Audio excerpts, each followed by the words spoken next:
Good morning, everyone. This is Gareth Heights. I am a teacher in Perkiomen Valley School District just outside of Philadelphia, Pennsylvania. And I'm here today with Jasmine Upchurch and John Calvert, two students in my innovation and open source learning class called Nova Lab. And we're here today with Bobby McDonald. Bobby is the founder and CEO of Parlay Ideas and the Parlay and creator of the Parlay app, which helps students and teachers work at higher levels with dialogical thinking and dialogical learning. And we're going to get into a number of things today with Bobby's acts of creation and Bobby's belief in dialogue and where we are in this terms of this historical moment and what education can do to sort of help us become better people. I think is something. So, yeah. So let me just have Bobby, if you would just introduce yourself, give us a little bit of your background, how you got to where you are, so to speak. Yeah. Okay. Well, first of all, thanks for having me. I'm excited to be a part of the conversation here and to share, my story and some of the thinking behind what we're doing to the extent that it's helpful and meaningful. I was born and raised in a small town north of Toronto, Canada, called Stouffville. Two parents, both entrepreneurs, both in the more or less construction field. And so spent most of my childhood either in school or on job sites on weekends. Really, and two brothers, and, we grew up as a family really, focused on working very hard and all the time. And, my parents never took a day off kind of thing. And so I think from an early part of my life, that really shaped kind of my view of what it meant to be human was just working all the time. So, and, focusing on creating and making a difference and serving people. So I went through school. My parents were, fortunate enough to make, the right sacrifices and sent us to, private school. So I was really, really lucky there, and I got a very good education. And that school really put us through the ringer in terms of academics, but also sports, drama, art, music. We had cadets. So it was just like a very sort of interdisciplinary experience growing up. And, I'd show up at school at 8 a.m. and I would leave school sometimes at 10, 11 p.m. There was borders at that school too. So, spend time with your friends, work in the library, whatever, but it was really, really, really, long days. But I was super fortunate because I got really broad exposure to a whole bunch of different disciplines, ways of thinking, ways of doing, ways of being. And in that whole process was able to, develop an appreciation for a broad variety of things. And also, through experimentation and trial and error, I was able to really hone in on the things that I cared about. Not that I had all the answers in high school, even though I thought I did. So then I went to university after that. I studied business, but I took as many liberal arts classes as I could while I was at school.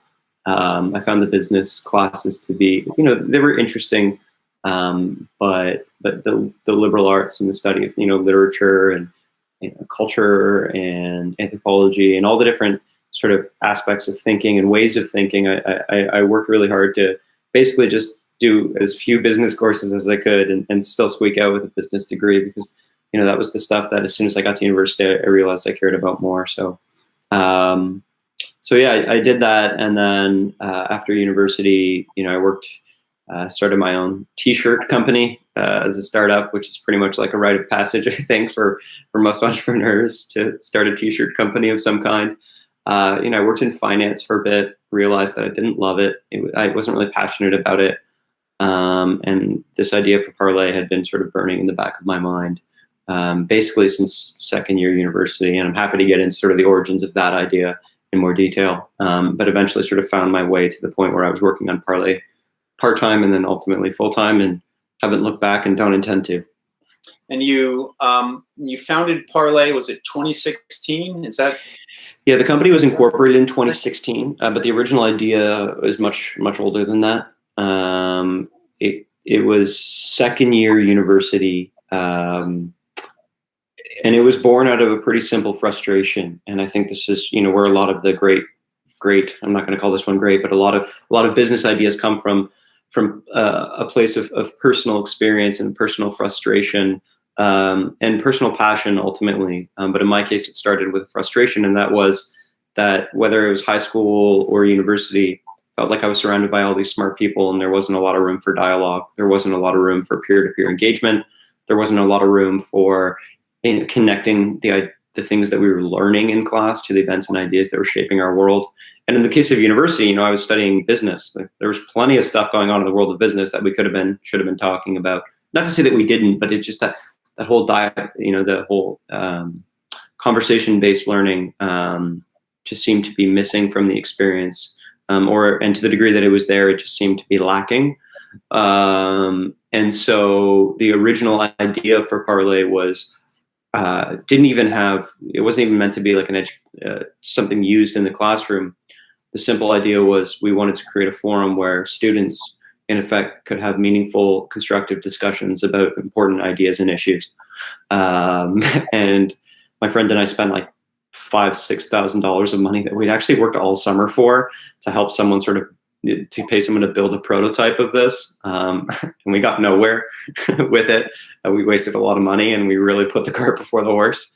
But it was a really funny learning experience. And I think like the commitment to the idea was there. I grew up as a kid, my big Italian family or half Italian family at least. And so we'd be at the dinner table and there'd be 30, 40, kids and adults and everyone there. Mom's comes from a family of 7. So, that very dialogue driven, experience was something that I was familiar with and had early exposure to. So yeah, that's kind of how it started. And then it evolved over time as well. Yeah.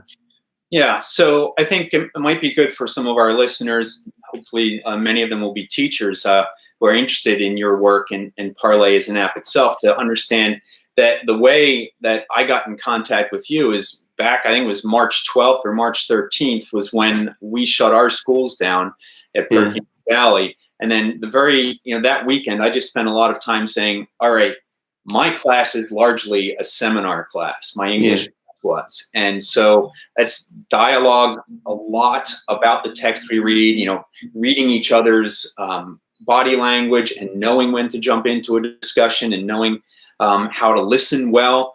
And I was worried, like I've got 2.5 months left of school here. How do I recreate that? And I was reading a blog by Jennifer Gonzalez, who is her blog is called The Cult of Pedagogy, and she had recommended Parlay as one of a series of apps. And so I checked it out, and I was floored because I have a lot of experience with dialogue and seminar in a physical classroom. My work with the Touchstones Discussion Project for well over 20 years has really been formative in terms of using dialogue to build the kind of, we call them 21st century skills, but they're eternal skills, right?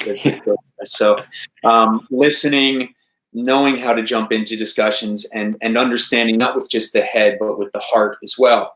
And so I saw Parlay and I fooled around with it for a little bit, and you have a library of things and it's very easy to manage and understand. A lot of them are standards linked for Common Core standards for those who are so inclined.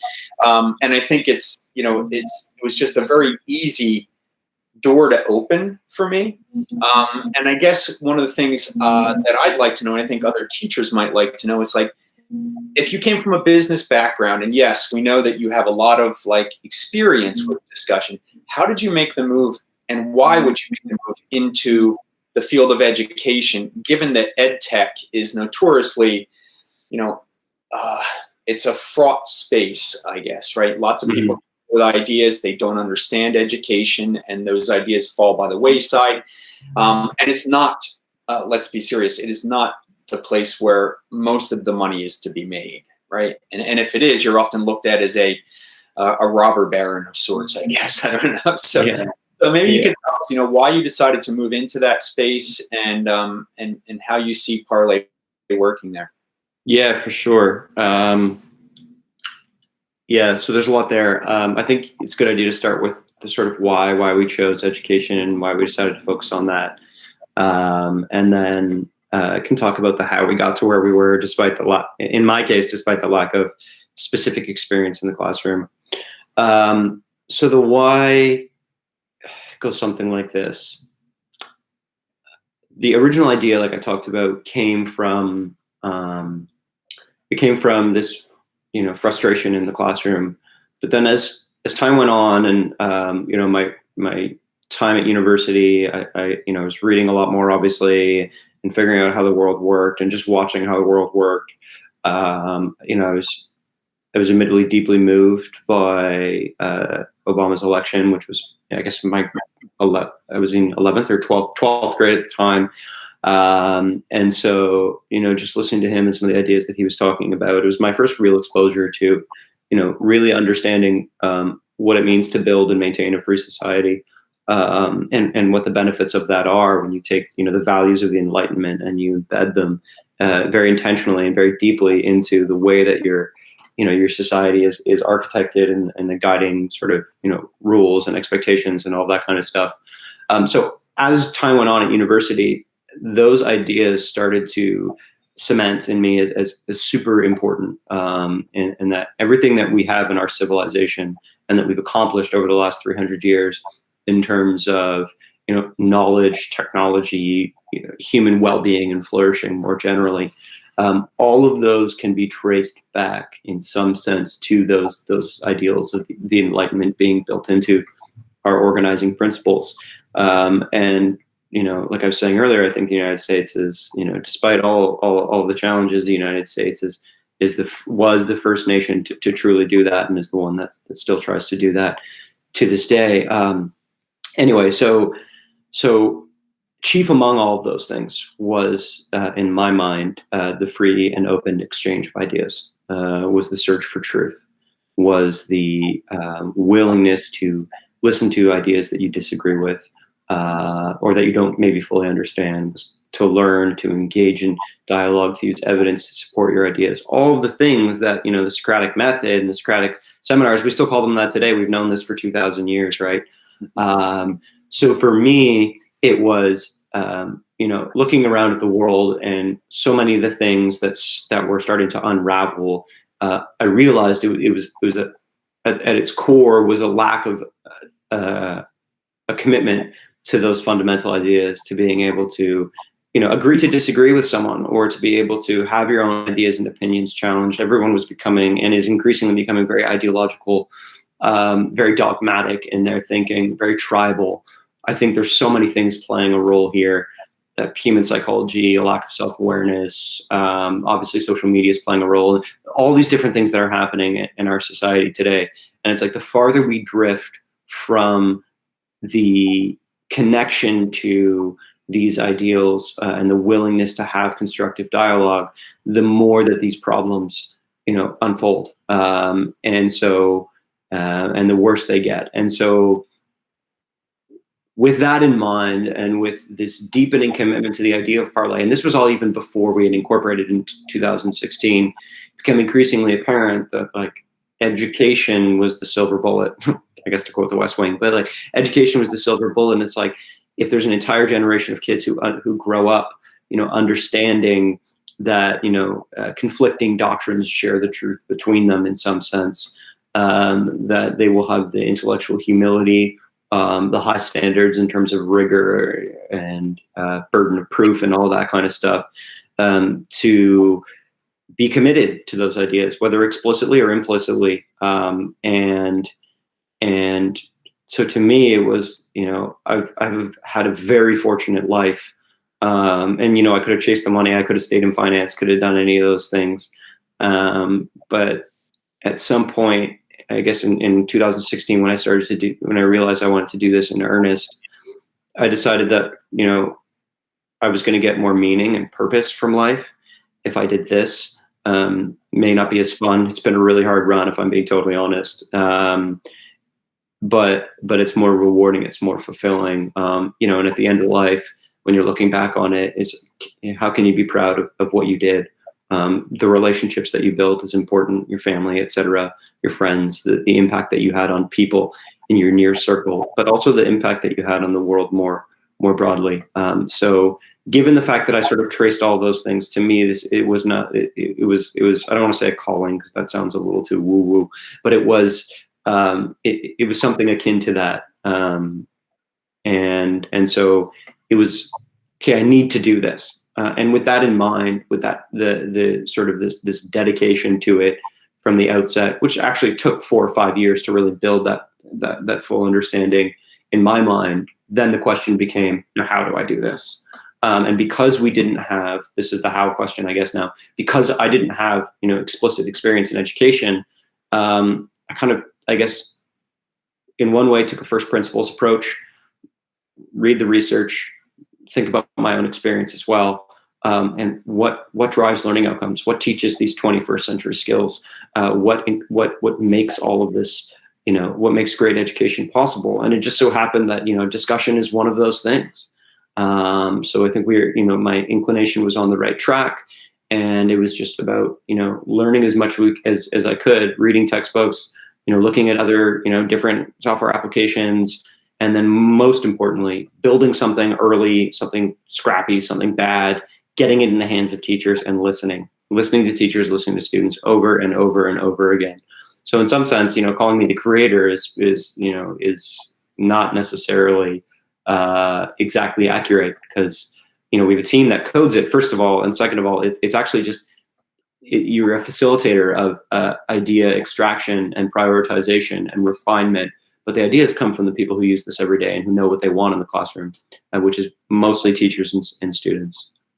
So that process is very iterative, and it's very there's a lot of uncertainty in there, and you kind of just got to keep wading through it, try something else, try something else, try something else, try something else, and then you refine it over time, but you let your users decide ultimately what they want, what they tell you they want, and what they're not saying. That's the hard part to figure out, I guess. Yeah, I think what you just said is that, where you're not necessarily the creator, you're like a conduit for the ideas that your users are flowing into you, and then you're going to take those and direct those into a more productive experience for them.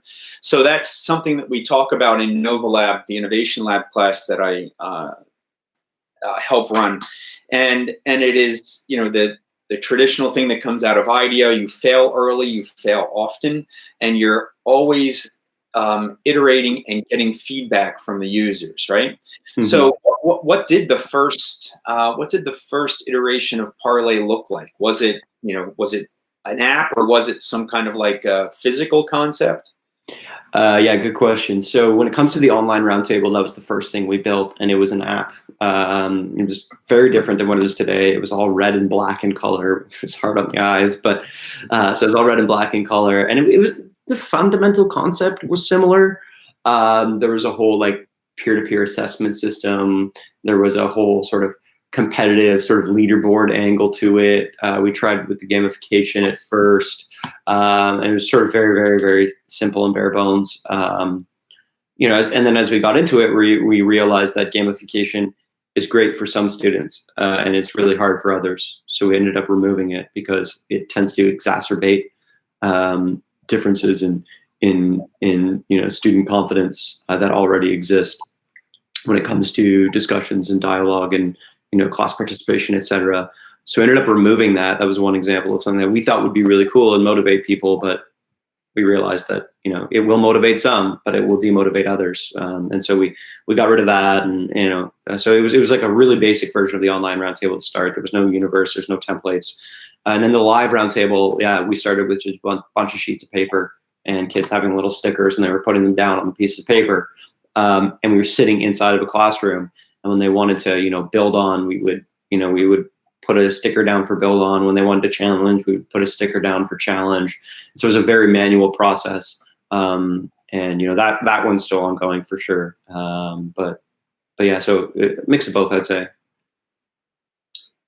Yeah.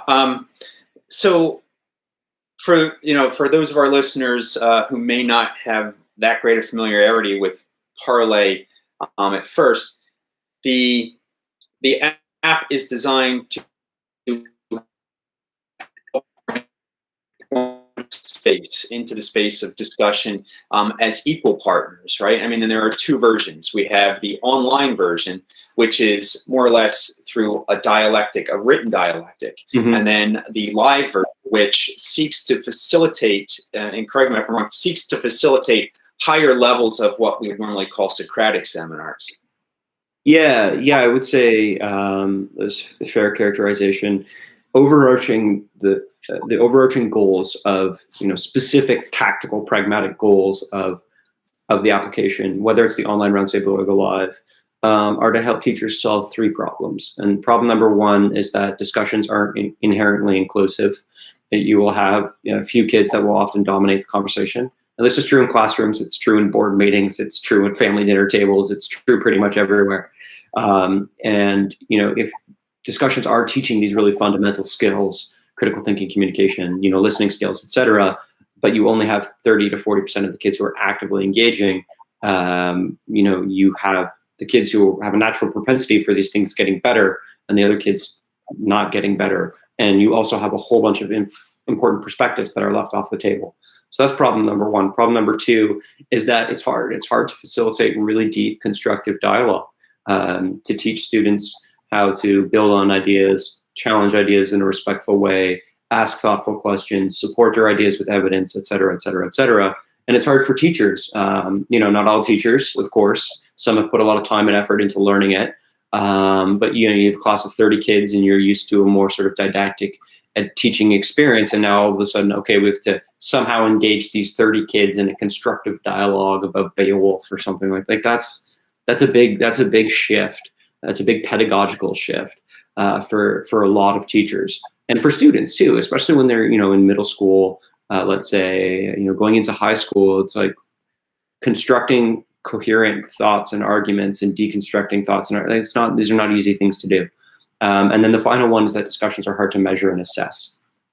And what gets measured gets managed, and teachers are intensely burdened with assessment requirements of all kinds all the time, and it takes up a lot of time. And there's value in it for sure, but the consequence is that it tends to lead to more right or wrong kind of assessments, as opposed to assessing discussions is hard. So what we want to do is make discussions more inclusive, i.e. a greater percentage of kids contribute and more evenly distributed.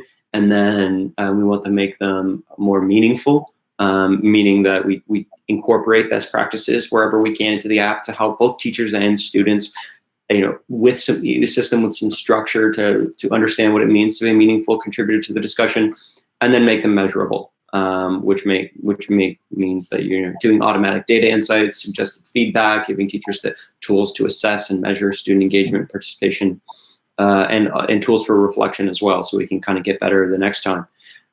So both the online and the live roundtable seek to do those, to solve those three problems, but to do them in different ways. So I'm happy to go into the specific mechanics of the features, but No, I think that's fine. I think, any teacher who's listening to that would certainly agree with the first, with the three problems that you've defined in terms of using any dialogic method in class that involves a large group discussion. As I noted, I've been using dialogue and seminar in my classroom for well over 20 years, and the organizational dynamic situation never changes. It's always those three things that you have to deal with.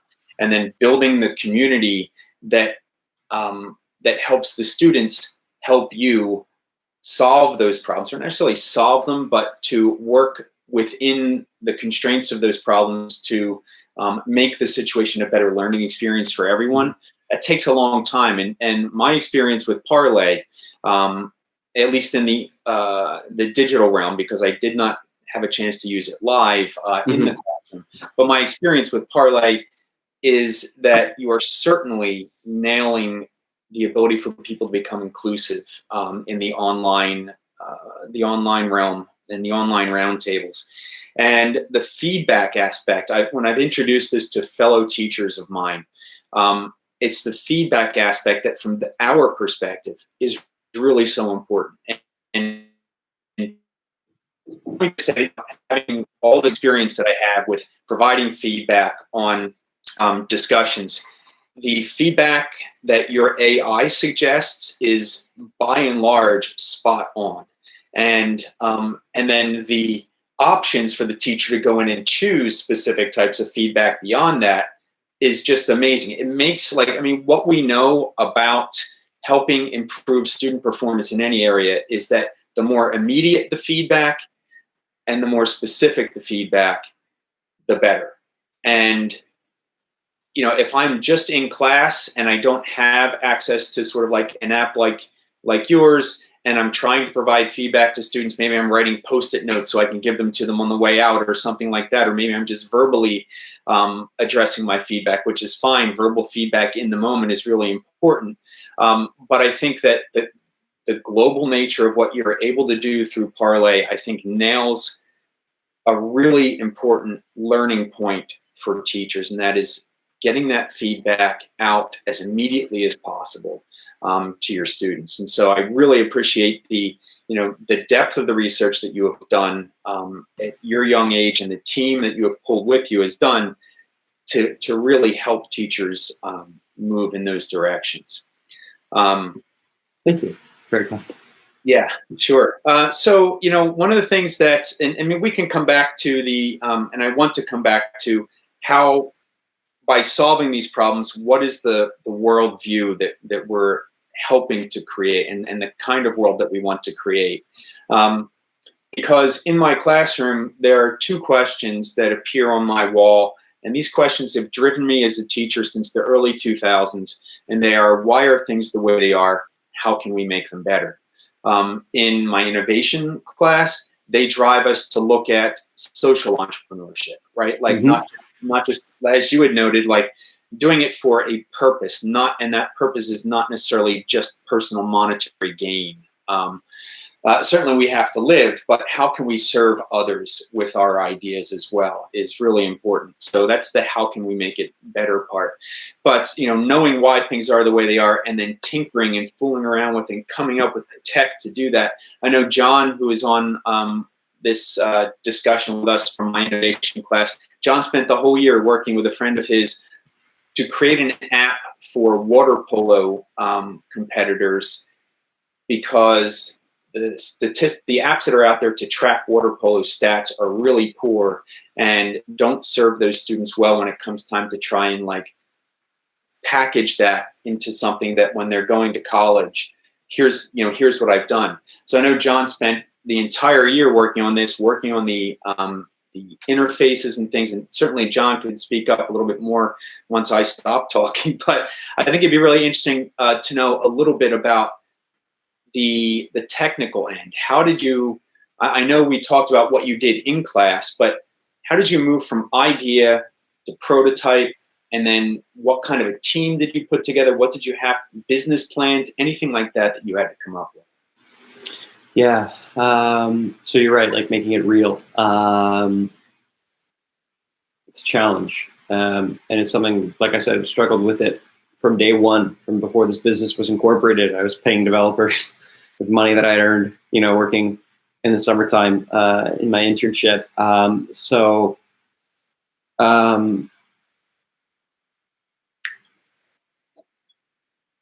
the first thing that I did, and I guess this comes back to the idea of mind mapping and being a visual learner, right? Like refining your ideas in your head, writing them down, etc., but ultimately, you know, designing them.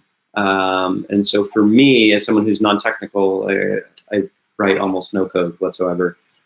My strength was in conceptualizing a user experience and a user flow. You know, what do they do here? What do they do here? What can they do here? What can they do there? And literally drawing it out. And there's a whole bunch of different tools that I'm happy to talk about that gave me the ability to design what the app might look like and actually sort of click through and saying it does this, then it does this, then it does this, then it does this, then it does this. And so I could recreate the experience and talk about the experience to developers to explain what we wanted to accomplish. And then typically the sort of next step in that process is clearly defining on every single screen. This is obviously with respect to software. It's like on this screen, the user can do this, the user can do this, the user can do this, the user can do this. And then if you click here, then the user can do this, the user can. So it's a very tedious exercise. But what it does is it allows you to articulate the experience and demonstrate the experience without having to go through the process of building it, which A, saves you a lot of time and effort when you are building it, and B, before you build it, gives you the ability to take it to potential customers, let's say, or potential users or whoever, and show them and be like, okay, this is where we are today, and that might be nowhere, and this is where we want to get to, and here's why. And you have them point to things saying, I don't understand that, or what about this, or what about that, and you just go through that process as many times as you can. And you have to live in this kind of gray cloud of uncertainty, where you're constantly taking in more information than you can handle, and you just kind of sit with it and trust that your brain will kind of fuse these things together and come out with a more sort of crystallized, coherent version of what it is you're trying to ultimately accomplish. And it's a never-ending process. But then once you have those, let's say you have a design where you're like, okay, I'm confident enough in this that we can go build it, get it into the market, and start getting some feedback. So on our end, there's a few different coding boot camps in the city of Toronto, and there's a lot of junior coders who are coming out of these things, and they want to they want to improve their the quality of their their experience ultimately, and they want to get better at coding. And so we hired a number of those folks, and then we had a senior developer that we hired part-time to really work with them specifically to build the basic architecture and to coach them and train them. And so it was just like all of us learning together. I was learning to design, I was learning to define user stories and all that kind of stuff, and they were learning how to code. And so the early versions of code were really bad. They were really sort of like, it wasn't great code, but it was enough to get it out there and get some feedback and et cetera. And then so we all kind of learned together from there. So that's been the process, and it's a lot messier than what I just described and a lot more stressful. But yeah, that's I guess like a general overview. Yeah, and I think that's great, because I think it that's years worth of what you've just condensed. Right? Yeah. Years. And going in my innovation class, I figured, hey, I'm giving kids like the majority of time in a week to find something that they really want to pursue, and to build a passion about that as they work, at it, and hard work and to develop it. And John and his partner Dylan, they worked for the better part of the whole year. And when I saw where they got, I was like, there was a point where I was just like, you guys, like, you're getting so far, but there's so much more yet to do. And It occurred to me how much I was expecting, and I had no concept of how much work it took to get there, right? Like, I just thought like, oh, coding, you just do it and poof, there it is. And it's obviously a lot harder. So John, is there any way you could sort of speak about your experience and how it like meshes with Bobby's experience, or is there anything that you wanted to ask Bobby?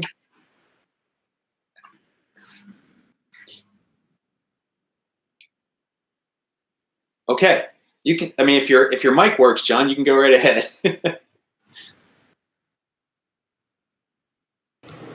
Hello? Hey. All right, sick.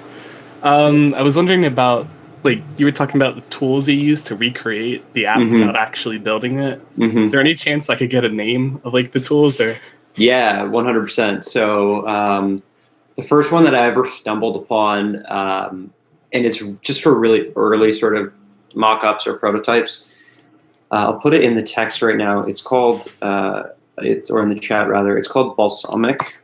It's not going to get you to the point where, it's exactly, the specific text and styling, et cetera, that you want, but it gets you like a very simple way to get to a general user flow.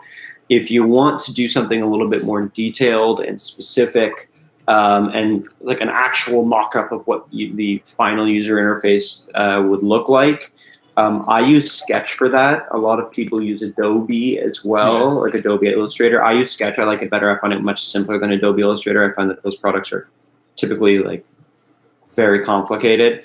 And then I use a tool called InVision. And then InVision and Sketch are integrated with a plugin called Craft. And I can explain how to do all this. And, you know, if you're interested, we can set up time and I can show you how to do that.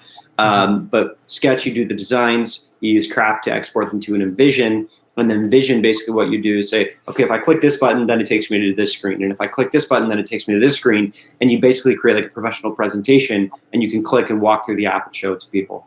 So those are the first tools, just like it'll do everything in a very sort of basic, low resolution way.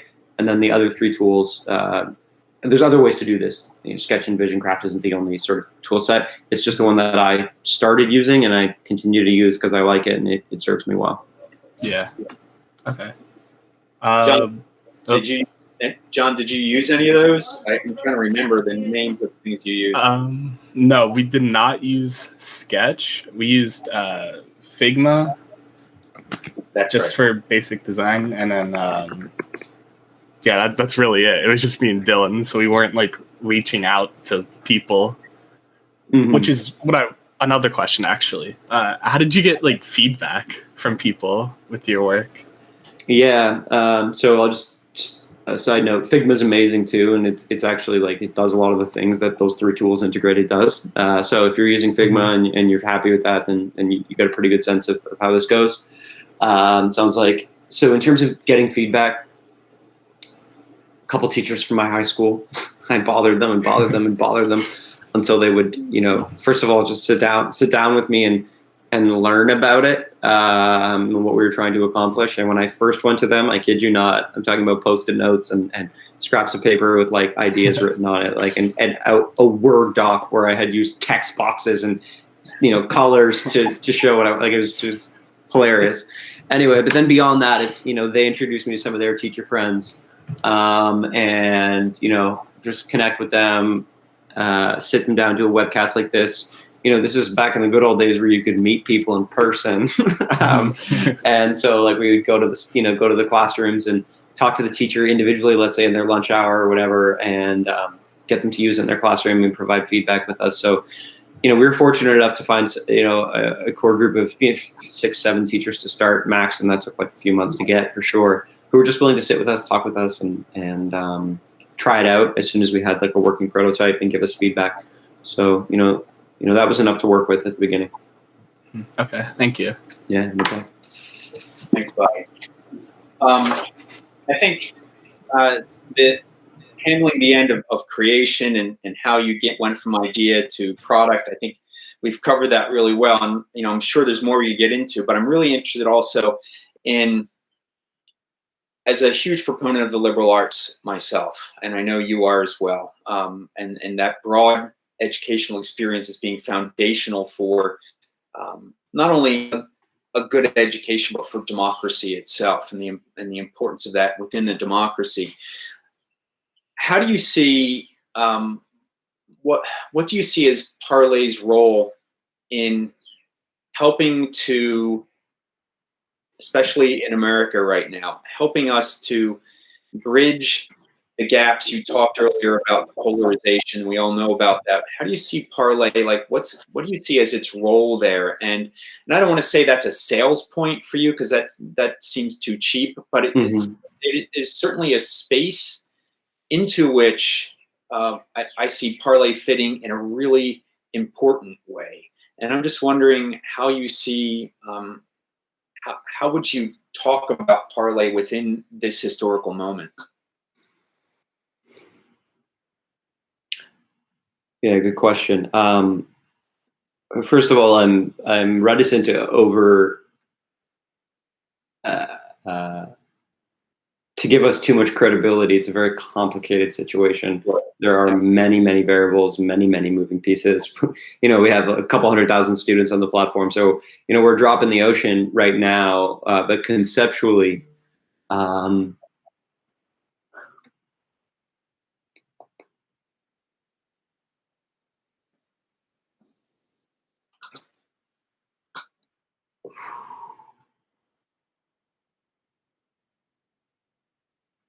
I think Maybe, sorry, it's taking a second here. I just want to make sure I say something that's,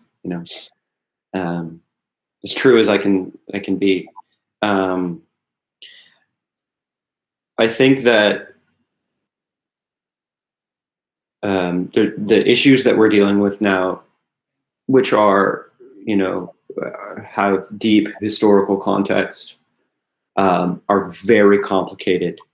They're cultural, they're economic, they're very political, human psychology, evolutionary biology. But there's all these disciplines that all mash in, because what we're talking about is the organization of human societies in a way that's equal and just, and that creates human flourishing and opportunity for all. Like, that project is the most important and complicated project, and it's, we've been doing it since the species has been around for 150,000 years. But over the last 300 years, we've gotten really, really good at it. It's not perfect by any stretch of the imagination. Obviously, look what we're going through, but I think it's important to understand it in a historical context. And so I guess similar to what I was saying earlier, is that somewhere about 300 years ago, we kind of decided that the values of the Enlightenment, I would say, personal opinion, chief among them is the free and open exchange of ideas, kind of built into the founding documents of the United States, for example, and subsequently many democracies thereafter. And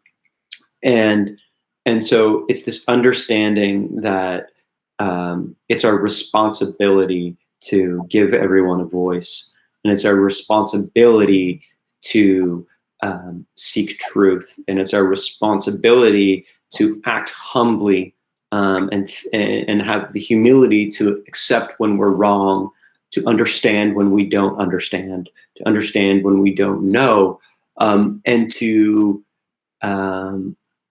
shed our ego in some sense, to be open to changing our mind when new facts, new information presents itself. And it's not just about facts and data, it's also about like a deeper understanding of other humans' experience. And so there's an element of compassion there. There's an element of empathy that is inherent in that process. And so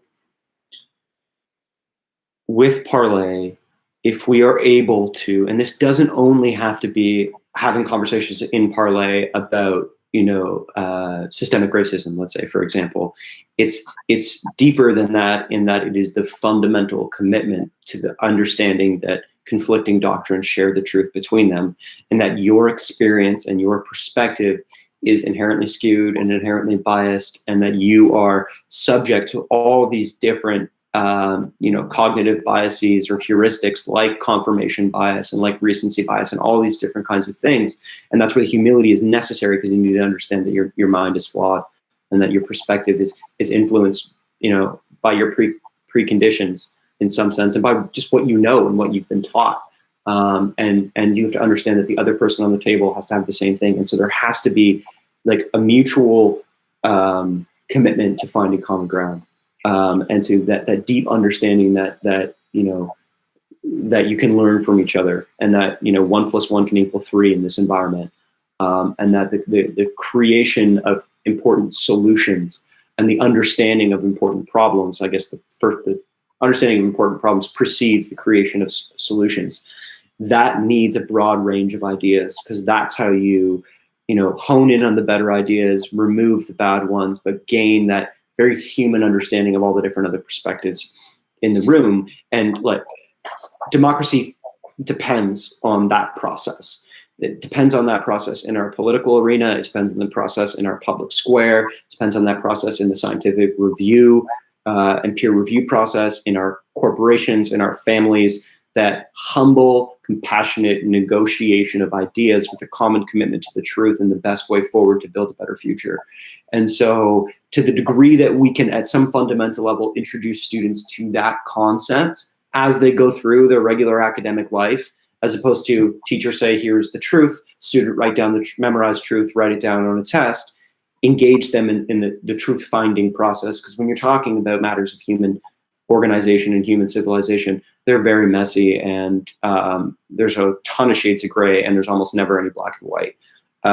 So I guess we just want to introduce kids to those ideas and the processes, I would say, through which a better world is built. So I know that's super conceptual and whatever. But, no, I mean, I think that speaks volumes to what motivates you as a member of your team of creators and why Parlay exists. I think it answers the question perfectly and is really a great place for us to sort of just bring our discussion to a close. I would like to ask if any of our audience, the two of you, would like to ask any more questions. Jasmine, John, anything else you'd like to talk about? Not at the moment, no. I don't really have any questions. I guess I do have feedback though. I'll admit though, I've used Parlay one time. It was last month or 2 months ago. I don't know. Mr. Height, we had like a it was we did a little activity a couple months ago. And what you were saying earlier about Parlay being like, you were very mindful of the different types of like students or people in general that you can have in a discussion. Like you have those who are more likely to dominate the conversation and those who kind of oppressed by those people. I am one of those people that does not like talking in discussions. And so I'll admit when Mr. Height was like, we're going to do a Parlay thing, I was not excited because I'm not a huge fan of making my voice very heard in those discussions, I guess for fear that no one's going to listen or no one's going to care. But when we got started, we didn't do it live, but we also had like a Google Meet going on. So we were all kind of there with each other. So it was like half live. I don't know. Yeah. But I really liked it. And I like the interface. I'm glad that it's not black and white. I really liked like the colors. I was just paying attention to everything. It looks very modern. It looks very professional and well done. And it was very useful. Like, I think even the concept of like your little icon telling you like who wants to hear you is a very big deal. Like there was at one point someone asked a question and then there were like 4 people who wanted to hear my answer to it. And there were like 6 people there or something. So it was very like nice to see and to watch people like clap for you or like give you confetti or like click on your name because they want to know more about what you think. Like for somebody like me, it's a huge deal because the reason why I stray from discussions is because I'm afraid that no one is going to want to hear from me. So I really like that aspect of Parlay. I'm glad you focused or thought to include that. I think it's good stuff. So yeah, I hope to do more. I haven't really had an opportunity to do like more Socratic seminars because you think of those for being like for a seminar or like an English class. But hopefully I'll get to do more in the future because they're very fun. I think you did a good job. Thank you. I mean, that's wonderful feedback. Yeah, I'm smiling from ear to ear, and to hear you say that in all sincerity, to hear you say that as someone who, maybe has fear, doesn't feel super comfortable engaging in the discussion, but the fact that it gave you that, that voice or helped you get to the point where you're willing, confident in contributing, and feeling like people wanted to hear from you, like that's everything to us. So that feedback really matters immensely, and so thank you. Yeah, sure, no problem. Yeah, I taught Jasmine last year as well, so I've had Jasmine for 2 years, and she knows that the English class we had was very much discussion-based. The Innovation Lab class we did do a number of discussions, but we often moved away and just worked on whatever it was we were working on. I did try Parlay online, having like a Google Meet open at the same time as the Parlay app. Yeah. And what I found was that it's just technically negotiating between 2 different, especially on a Chromebook, which is a very limited machine for kids. It became more about the technical end and less about the discussion. Yeah. So that's why I didn't pursue that anymore. And that's, I don't think that Parlay was built for that kind of, like simultaneous interaction through 2 different apps, right? So yeah, it definitely wasn't. But some teachers have tried it like you, so I appreciate that. I think what some teachers are doing is they're just using Google Hangout or Meets, for example, just for the audio connection, and then it's just round like the live round table in front. So it ends up just being an audio discussion instead of a visual audio discussion. I think that makes it a little bit more fluid, but then you don't get the face to face. So there are pros and cons to it, but it's something we have our eye on now that remote learning is here to stay in some capacity. Some capacity, indeed. Yeah. So, Bobby McDonald, thank you so much for joining us and for giving us some insight into your story about how you came up with Parlay and how you see that helping teachers and students make the world a better place. And we really appreciate your time. Thank you, sir. It was great to connect with you, and thanks for taking the time, and you as well, John and Jasmine.